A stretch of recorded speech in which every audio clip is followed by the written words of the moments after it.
All right, in this video, we're going to talk about the stationary phase for TLC or HPTLC tech. So if I'm in the lab and I'm doing these tests and I'm kind of running these samples, the stationary phase is part, I'm going to say part, of this whole concept of what chromatography is all about. So the stationary phase, as you've been telling, I've been abbreviating as SP. So stationary phase, I'm too lazy to write it out. You're probably too lazy to write it out too. You just don't want to admit it. But we need to go into a little bit more detail about what the stationary phase is that I see most of the time when I begin to work with HPTLC. All right, so or TLC plates. So I'm going to say right off the bat, there is a common material that we often see. We've mentioned this already, and that is going to be silica. Silica is going to be the number one most common stationary phase that I'm going to be seeing, that I'm going to be using in TLC and HPTLC methods. So the silica structure is SiO2. Well, that 0 is an O for oxygen. So SiO2. Okay, so that's what we need to be using. And we need to talk a little bit about silica and the stationary phase and how this kind of works. And that means I'm going to turn this into an organic lecture. Oh no! All right, so SiO2. Let's kind of start with the structure. All right, so the way that this structure looks, I'm going to draw the surface of the structure first. So SiO, SiO, SiO, SiO, SiO, and then on and on and on and on and on. Okay, so there's kind of the top layer. That's how I want you to think about this. This is the top layer or the surface of the silica particle that I have smeared onto the surface of the plate. So again, these are particles. And these particles have sizes, and that means that on the outside of this particle, there is a surface that is exposed, and that particle is smeared. There's tons and tons and tons of them smeared on the surface of the plate. So what this means is that this is the kind of interaction. This is the surface where those interactions begin to happen for all of these components that are inside of my sample. All right, well, off of each silica, you're probably like, well, this is SiO2, Tracy. Why is it SiO? Okay, well, there is a second oxygen, and I can keep drawing these if I want, but pop and pop and pop and pop and pop. There we go. So O and O and O and O and O. All right, so there's SiO2. But the problem here is that this is a network. It is a caged system. I want you to think of this almost like a crystallized structure in a way, even though it quite isn't. But off of the other bottom pieces of the silica, there's oxygen and oxygen and oxygen and oxygen and oxygen. That's not a big deal. And then off of those oxygens, we can keep going inward into the cage. We can keep going, further and further and further and further. And those are, of course, going to be bonded to silicas. And then these silicas, just like up here at the top layer, are going to also be bonded by oxygens. That is not a big deal. So this is kind of the three-dimensional, I guess you could say, the three-dimensional type of structure that you will begin to see with the silica particle. So SiO2 is where it's at, and there are layers of this SiO, SiO, SiO, SiO that are stacked on top of each other, almost like onion layers within an onion, right? One stack on top of another on top of another, and those stacks are connected by these oxygens. They're right there in the middle, right there. All of those little middle oxygen men are right there, or women, however you want to determine. All right, so there they are, and there's a piece of this that I'm kind of leaving out for a reason, and that is the surface or the outside layer of this caged network type of system. All right, well, I'm going to talk about this just a second, but off of these oxygens, we get two free pairs of electrons. So there's a pair here, and there's a pair there, and there's a pair here, and there's a pair there, and there's a pair here. Oh, and look, there's some pairs here, and some pairs there, and some pairs here, and some pairs there. They're everywhere, folks. I mean, I'm too lazy to write them on every single oxygen, but every single oxygen will have two pairs of electrons on them. And the reason is because we need the formal charge of oxygen oxygen to be 0. That is what we want.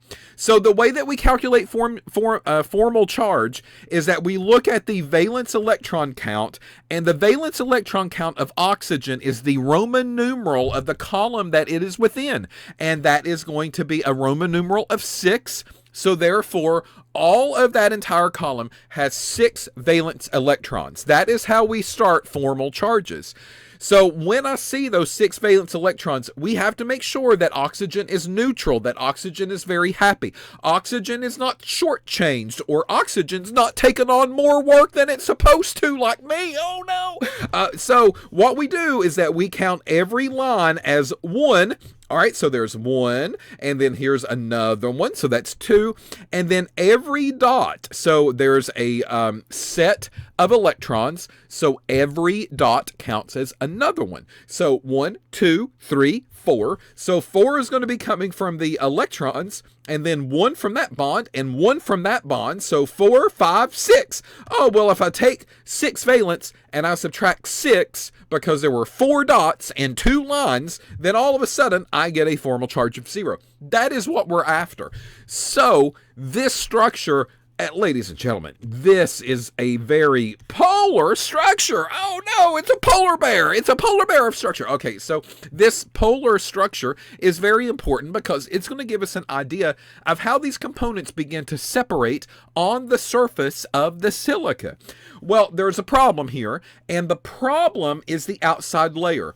If I just keep this outside layer as it is with just an oxygen hanging out and there's nothing else out there other than the bond, then that oxygen's going to go, you shortchange me, I'm not neutral, I need to be a formal charge of 0, Tracy, you need to fix me right now or I'm going to go tattle. Okay, so I'm going to delete that, and what happens on the outside surface is that we actually get a protonation that happens on the outside layer of the silica that we use in the stationary phase. So that completes oxygen's formal charge. So it's got, just like all the other oxygens, 2 pairs of electrons, and there's a total of 4. And then there is a now bond to the hydrogen, so that's 5. And now there's a bond to the silica that's down in the middle of all the network, so that's going to be 6. So there's a total of 6 electrons that we can account for. There's a total of 6 valence in that column, and this allows that oxygen to not have a formal charge. And a formal charge is like a straight up charge, folks. I mean, it is like straight up positive and straight up negative. So this does not have any of those straight up positives or negative charges within the structure. So the only thing that is driving the polarity here, the only thing that's driving the polarity are these free pairs of electrons that you are seeing all over the place. So like dissolves like, and that means that anything component-wise that is polar will, oh gosh, oh, look at me. It will madly fall in love with the silica, and it stays there, and it doesn't want to leave, and it hangs out all evening and maybe up into the wee hours of the night before it decides to leave. But it will eventually leave. It does migrate. It does go home at a certain point in time. It might not go home a lot, but that depends on the polarity of the components that we have in our sample. All right, now we're going to take this to the next level, and the next level is, oh, look at me. Oh, I'm an OH, and I'm an OH, and I'm an OH, and I'm an OH, and I'm an OH. I'm really polar. Okay, well, that's great, but there are times that I do not need this to be polar. There are times that I need to flip the script. You know, I mean, it's like Missy Elliott, flip it and back and put it and reverse it. I mean, however that song goes, right?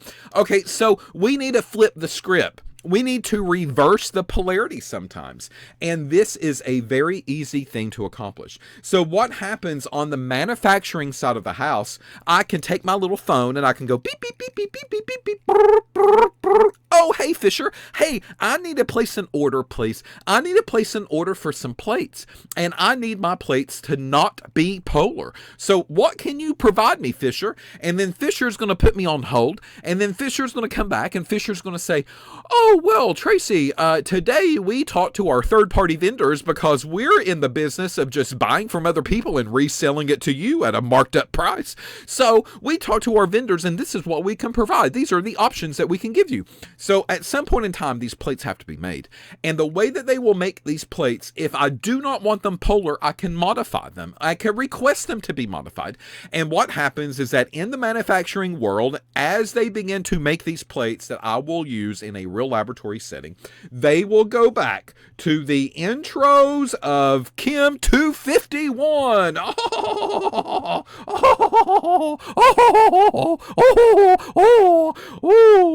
Pennywise.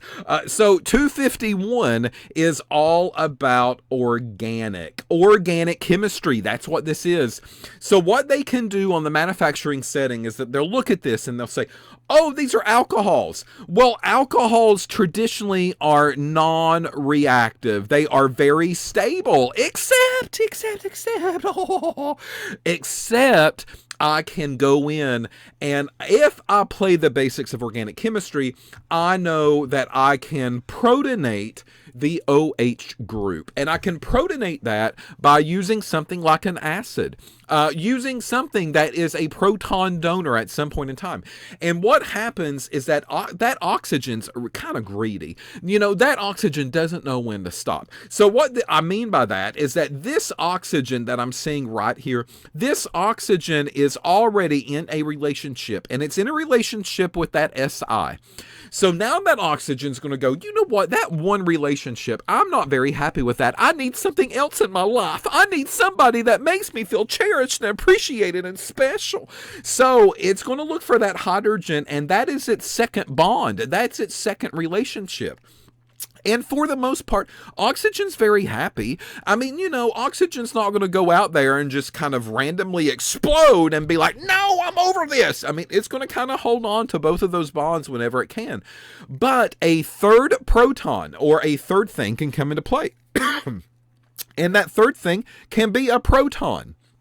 So I give it proton, and that oxygen goes, ooh, hubba, hubba. Oh, I see another hydrogen coming my way. And what happens is that I can actually see that oxygen get really, really relationship greedy, and it will take on a third bond, a third relationship now. And the weird part about it is that in the beginning, the Si and the other first H is okay with it. And then oxygen's like, oh no, what have I done? I've taken on too many reactions. I've taken on too many bonds. I've done things that I wasn't supposed to do, and I'm so sorry. So it looks at these two things, and as weirdly as this sounds, oxygen says, what can I do to put me in a relationship where I'm the boss? That's what this is all about. So at this stage of the organic chemistry, and I'm going to close this out, I'm going to clear it out just for a minute. I'm going to see the OH, and then the silica was on there, and then here is another hydrogen that has now came into the picture. So that oxygen says, okay, I need to be in two relationships. That is what I do. That is my perfect life. Two relationships right there. And they're both happy with each other. And a little throuple happens. All right. So what goes on here is that oxygen says at this point, oh no, there's too much. I bit off two more than I can handle. I can't keep up. I can't make everybody of these happy. This is a protonated OH group at this point. And that's because the formal charge is no longer zero. That formal charge now is a positive because we've started with 6, and now we get 1 from here, there's a bond, 1 from there, there's a bond, 1 from here, there's a bond, and then I get 2 with the electron pair. So that's 1, 2, 3, 4, 5. So 6 minus 5 is a positive 1. That is the formal charge in this type of situation. And that oxygen cannot have a formal charge. It weirds itself out. It's got this positive charge that's dangling out there in midair, and it's like, what do I do with it? I need to do something.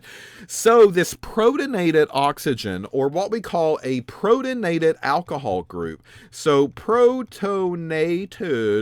alcohol, that is what we are talking about. out here. So that protonated alcohol is not going to stay around for very long. So what happens is that oxygen decides, listen, I've got to do something. What can I do? And I need to get rid of the SI bond. So in order for it to do this, we need like another party involved here. So I'm just going to call this R. All right, so here's my R. And that R is going to walk into the bar. And that R is going to be like, okay, well, let's see here. That R is going to look at that OH group that has been protonated. And OH sees R, and it gets R's attention. So R walks over. All right. So as R walks over, hey, oxygen, what's up? And that oxygen is going to say, hey, listen, I need you to do me a favor and do it really fast and do it, please, because I need to get out of here. I need to kind of end my relationship with the SI group, and I need you to kind of be there when it happens and distract them. So that way I can sneak out the front door, and that way I can hop into the car with my 2 new hydrogen buddies, and we can drive off and have a great time together tonight. So I need you to be here, and I need you to distract the SI. And when I leave, I need you to make sure that the SI group or the SI atom doesn't realize that I am gone, please. So in other words, I need you to be the rebound. Oh, that's what R means? Well, you can think of it that way. R for rebound, sure. So I need you to be there, so that way when I cleave and end this relationship, you are there for the SI atom if you need to be there. All right, so this is what we call a substitution reaction. So a substitution reaction in organic chemistry can come in 2 different ways. There is an SN1 and an SN2. And SN1 means that the carbon in that particular case, most of the time when we talk about it in organic chemistry, is seeing one thing at one time. And SN2 means it sees 2 things at one time before it ends that relationship. So what goes on, and I'm not going to go that deep, but what goes on is that this oxygen says, whoop, bye, see ya. And then this SI atom is like, oh no, what's going to go on here? I'm single and I'm all alone. And then the R is going to swoop in and it's going to go, no, I'm here to take the place of the OH group that you had. So we are a marriage made in heaven. And then SI goes, oh, I love you. So that's what goes on with a substitution group, and that's organic at its heart. I mean, that is how substitution needs to be explained in some version or fashion. It is a ending of one relationship, and you are replacing that piece with a new incoming piece. The reason that I'm talking about it is because there are other versions of silica that we can have on the surface of our stationary phases. So we need to talk about what these other versions are. And here are the R groups. Here are the rebounds, folks. That's what this is all about. So here you see the surface of SiO, SiO, SiO, SiO, SiO, SiO, all the way down. And what would have been here is an OH group. On the surface, this is what my components would see as they begin to travel through silica. So if I want something that is very polar, then ching, that's great. That's what we got. There's my polar piece. It is an OH group. So this is a traditional silica plate, and this is what we run very often in TLC and HPTLC, but that is not our only option. So when I do call Fisher up and I want modifications to the silica, I then have choices of the rebound groups that need to be placed on the silica, so that way I can control the polarity of the plate. So some of these R groups can be a CH2, CH2, CH2CH3, NH2, or a CH2, CH2, CH2CN, which is a nitrile. This is an amine, right? NH2 groups. This is a nitrile, so a C triple bond N. And then this one is CH2, CH2, CH2O, CH2, CHOH, CH2OH. So we can get as tiny or we can get as fancy as we want. And the reason that we do this is because this controls the polarity a little bit better.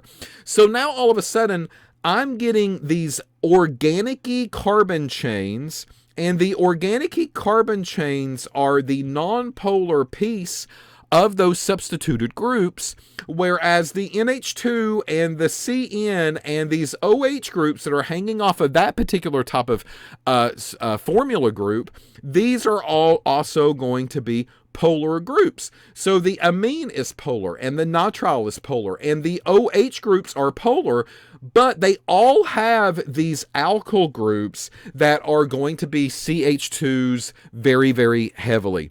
So it's kind of like a mix of both. So not straight up polar, not straight up non-polar, but somewhere in between. And that gives me a great kind of option or a little variety pack here of stationary phases to place on a plate when I begin to develop and kind of process my samples if a straight up polar plate is not going to work for me.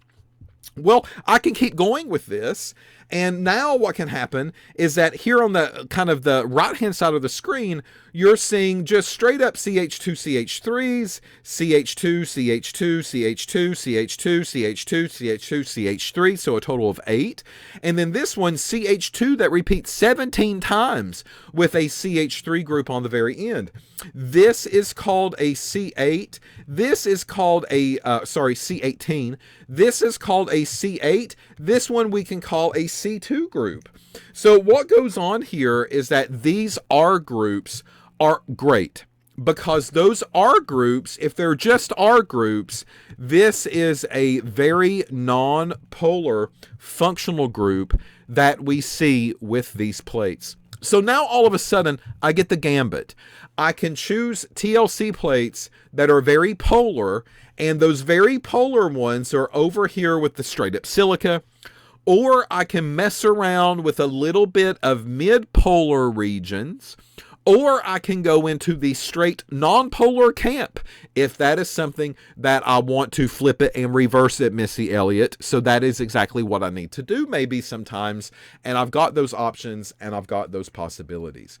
So this gives you an idea of a little bit of modification that can happen on the surface of silica. And these all affect separation. So what am I trying to separate? Are those pieces polar or non-polar, and how are they going to react with the surface of the stationary phase if this is what I choose and if this is kind of what I want? So we're going to continue this discussion in the upcoming videos, but this is your kind of first step into really realizing kind of the power of the stationary phase and the choices and the options that are out there, specifically within TLC, HPTLC, absolutely, but also within the entire chromatography world, because I get these choices no matter what type of instrument that I'm using. So we're just going into a little bit more detail with this particular kind of instrumentation example that we're using. So in the next video, we'll pick up from here and we'll talk more about stationary phase. See you then.